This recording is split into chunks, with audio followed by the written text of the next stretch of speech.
We are joined now by Dustin Swarm, an astrophysicist and assistant professor at the University of Iowa. Dustin, thank you so much for being here with us. Can we start high level here? What are white dwarfs? I mean, can you call them former stars? What are they? You can call them former stars. White dwarfs are, I characterize them as the least compact object in the universe. Where most people are maybe familiar with the concept of black holes. So that's where a compact object is the remains of a star that had been undergoing nuclear fusion, but it has ended that at some point, and either through an explosion or just kind of puffing away, it has left behind a dense core of some mass. And so white dwarf is kind of the smallest of the compact objects. So then why has it been so difficult to study them, and particularly like their innermost surroundings? Is it because of how small they are? Well, because white dwarfs are no longer undergoing nuclear fusion, they're not producing their own light. So white dwarfs, when they're isolated and by themselves, they're fairly dim, and so they're hard to image in that way. However, the white dwarfs that I study are in a binary system, so they're near another star and they're pulling matter from that other star onto their surface, and they're actually quite bright in X-rays. However, we don't understand necessarily all of the complex geometry and accretion physics that are happening close to the surface of the white dwarf, and so that is a difficulty, a challenge in understanding what exactly is happening close to the surface and how is that material falling onto the surface of the white dwarf.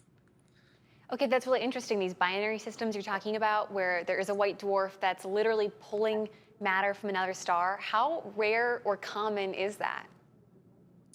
They're actually pretty common. So most stars are, I mean, I think that our sun is a little bit uncommon in that we don't have a companion star nearby. So it's fairly common for stars to be born in the neighborhood of another star and to be interacting gravitationally.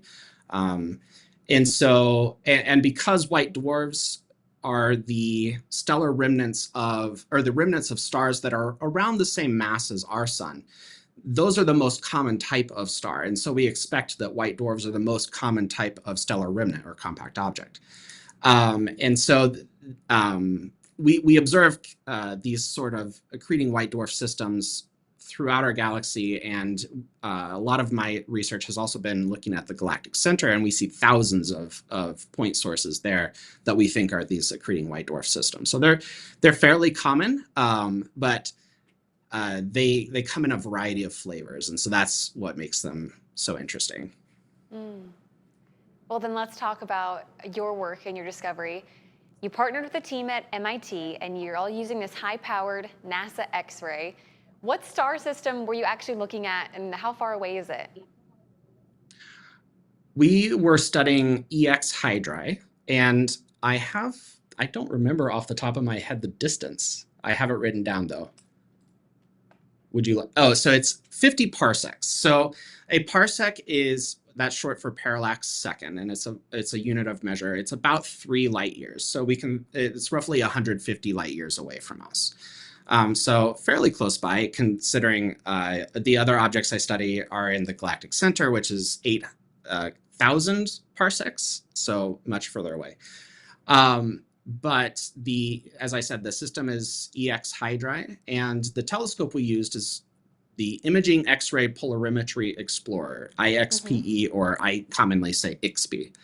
And this is an interesting telescope in that it allows us to form images of X-rays, but it also senses another dimension of data, which is the polarization of the light. So light, we talk about light having both wave and particle properties. One of the wave properties of light is that it has oscillations in the electric field. And IXPE is able to measure in what direction those waves are oscillating. And so that's the polarization aspect of Polarimetry Explorer. And so our study was the first to use IXPE to observe a white dwarf. And we were able to actually measure X-ray polarization, which was a surprising but very useful result. Why do you say surprising?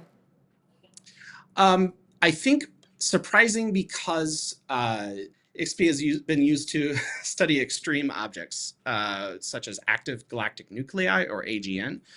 These are extremely massive black holes at the center of galaxies, and many of them have very strong magnetic fields. XP has also been used to study magnetars, so neutron stars that have really strong magnetic fields. White dwarfs are less extreme objects, and so I think in general, XP has been providing surprising results in that we see polarization in a lot of areas that we weren't necessarily expecting to see strong polarization signals. And so white dwarfs being less extreme objects, we were happily surprised to see the extent to which we were able to detect polarization. So you discovered basically in the simplest terms that the X-rays are reflecting off of the white dwarfs. Am I getting that right? Yes, yeah. So if you've ever worn polarized sunglasses, polarized sunglasses work by blocking some of the light that's reflected off of, say, water or some surface. And that's because when light reflects off a surface, it is imparted with a specific oscillation direction in that X-ray, or the photon electric field wiggling. And so polarized sunglasses work by blocking that particular direction of oscillation, which helps reduce the glare. That same principle is useful in our situation because we can look for polarization that is a strong linear polarization that would indicate reflection off of the surface. So that same principle, when the X-rays reflect off the surface of the white dwarf, they're given a linear polarization in a particular direction. And what XP allows us to do is detect that polarization. And then we can use that data to estimate geometry of the system. So how big is this discovery? Like, what were you thinking when you were looking at this data for the first time?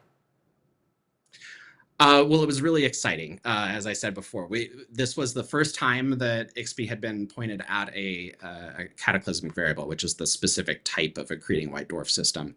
I was thinking, ooh, we need to point this at more of these objects to be able to disentangle where the X-rays are being produced. So that was a really cool aspect of working on this project. In this particular system, EX Hydrae, we think the mass of the object is around 0.8 solar masses, so 80% the mass of our sun. However, the X-ray spectrum that we detect from it doesn't really match that picture, and it suggests a lighter white dwarf. And so one of the possible explanations for that is that the shock is happening further away from the white dwarf. The area where these X-rays are being produced is happening further away. But it's really challenging to determine that just from looking at the spectrum alone. And so adding in polarization, which gives us information about the geometry of the scattering or the magnetic fields or things like that, is a really powerful constraint on estimating the distance at which that shock occurs, and will allow us to, with better modeling coming down the road, could allow us to understand why EX Hydrae has such a softer spectrum, as we say in the X-rays. Well, I'm glad you mentioned what's coming down the road, because that was my next question is, where do you go with this research? You or NASA or the team at MIT, what comes next? So there's a lot of potential avenues of development. So in the paper that we released, we did some very simple modeling of the reflection geometry, but through other studies of this object, this has been observed with a lot of different telescopes and across wavelengths regimes.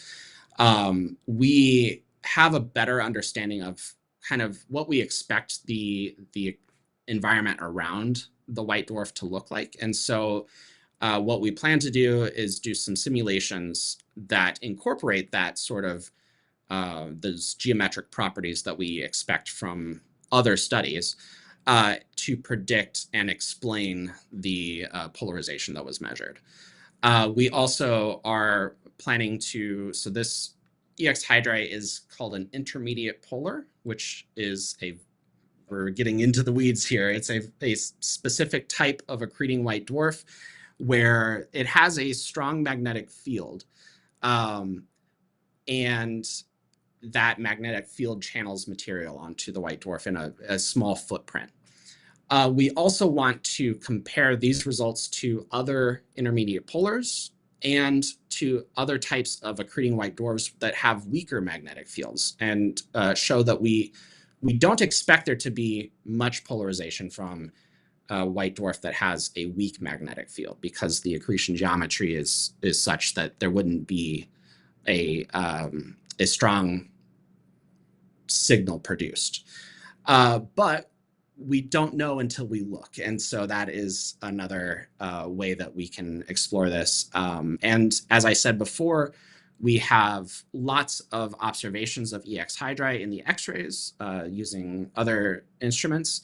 And so comparing the IXP spectrum and polarization measurements to spectra that have been taken with other instruments would help us constrain the energy dependence. So do we have a stronger polarization signal in this energy regime compared to this other energy regime? And so that also would tell us about the structure of the gas as it's falling onto the white dwarf.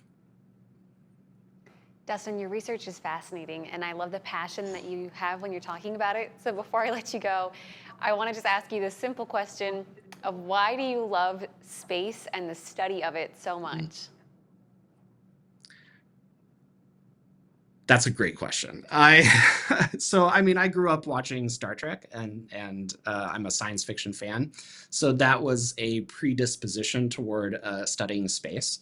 But why I like studying compact objects is because they're sort of the extreme environments of the universe. One of the powerful things about astrophysics is that we can build physical theories here on Earth, but we have limited capability of testing the extremes of those theories here on Earth. But the universe is a giant laboratory that we can use to study a whole range of properties. And so looking at compact objects, we get to probe the extremes of gravity, the extremes of temperature, because these are really hot. The gas around them are really hot. Extremes of magnetic fields. And so it's kind of fun to look at those edge cases of physics. Well, Dustin, I just have a feeling that we might be talking to you again soon down the line when you make another incredible discovery. Seriously, I cannot thank you enough for your time today. This is fascinating, and I'm a huge fan of the work that you're doing and for the way that you can explain it all to us. Thank you so much. Well, thank you for the opportunity. It's been fun.